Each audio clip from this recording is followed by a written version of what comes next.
Hello viewers, எல்லாருக்கும் வணக்கம். நாம் இந்த வீடியோவில் 21 ஜூலை 2025 மார்க்கெட் அப்டேட்டை பார்க்கலாம். அப்புறம் ஸ்டாக்ஸில் எல்லாம் டாப் கெனஸ், எல்லாம் டாப் லூசஸ், எஃப்எஸ் டேஸ் இவங்கெல்லாம் வந்து எவ்வளோ க்ரோர்ஸ்க்கு ஸ்டாக்ஸை பை அண்ட் செல் பண்ணியிருக்காங்க, எல்லா டீட்டெயில்ஸும் நம்ம இந்த வீடியோவில் பார்க்கலாம். ஃபஸ்ட் வந்து மார்க்கெட் அப்டேட்டை பார்த்தலாம். நிஃப்டி பார்த்திங்கன்னா ஒரு 122 பாயிண்ட் வந்து ரேலி ஆச்சுது. ஒரு சில நாட்கள் வீழ்ச்சிக்கு அப்புறமா பார்த்திங்கன்னா நிஃப்டி கொஞ்சமாக ரேலி ஆகிருக்குது. எஃப்ஐஸ் வந்து ஸ்டில் வந்து செல்லர் சைடில் இருக்கிறாங்க. வெள்ளிக்கிழமை பை பண்ணியிருந்தாங்க, இன்றைக்கி வந்து திங்கக்கிழமை வந்து செல் பண்ணியிருக்கிறாங்க. 1281 கோடிக்கு வந்து செல் பண்ணியிருக்கிறாங்க. டிஎஸ் பார்த்திங்கன்னா 11வது கண்டினியூஸ் டேவாக பை பண்ணியிருக்கிறாங்க. எஃப்ஐஸ் செல் பண்ணதை கம்பேர் பண்ணும்போது இவங்க அதிகமான அளவுக்கு பை பண்ணியிருக்கிறாங்க. 3578 கோடிக்கு பை பண்ணியிருக்கிறாங்க. ஏறக்குறைய நெட்டாக பார்த்தோன்னா ஒரு 2000 கோடி வந்து பாசிட்டிவாக தான் இன்ஸ்டிடியூஷனல்ஸோட பை இருக்குது. ஸோ இது வந்து மார்க்கெட்டு ரேலி ஆனதுக்கு ஒரு முக்கியமான காரணமாக அமைஞ்சுது. அது மட்டும் இல்லாமல் ரிசல்ட்ஸும் வந்துருந்துச்சு. ஐசிஐசியோட ரிசல்ட் வந்துச்சு, அதுவும் வந்து ரொம்பவே பாசிட்டிவாக இருந்ததுனால அதுவுமே வந்து மார்க்கெட் வந்து கொஞ்சம் பூஸ்ட் ஆனதுக்கு ரீசனாக அமைஞ்சுது.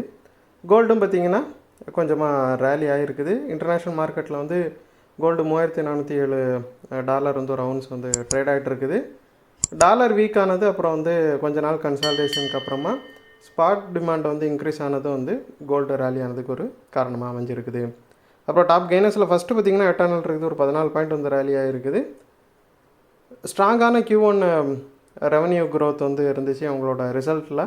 Q1 ரிசல்ட் வந்து இருந்துச்சு.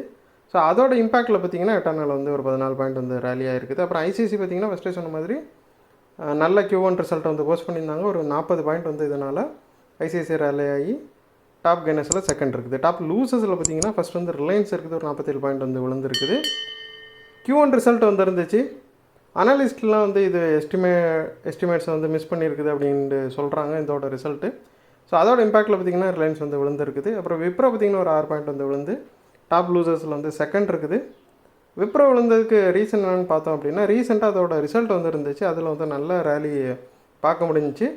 அதுக்கப்புறம் இப்போ ப்ராஃபிட் புக்கிங்கில் விழுந்திருக்குது. ஸோ இந்த வீடியோவில் நான் கொடுத்த இன்ஃபர்மேஷன்ஸ் எல்லாம் கண்டிப்பாக ஹெல்ப்ஃபுல்லாக இருந்திருக்கும் நான் நம்புகிறேன். இது உங்களோட ஃபியூச்சர் ட்ரேடிங் செஷனுக்கு கண்டிப்பாக ஹெல்ப் பண்ணும். இந்த வீடியோ உங்களுக்கு பிடிச்சிருந்துச்சுன்னா லைக் பண்ணுங்கள், ஷேர் பண்ணுங்கள், மறக்காம சேனலுக்கு சப்ஸ்கிரைப் பண்ணுங்கள்.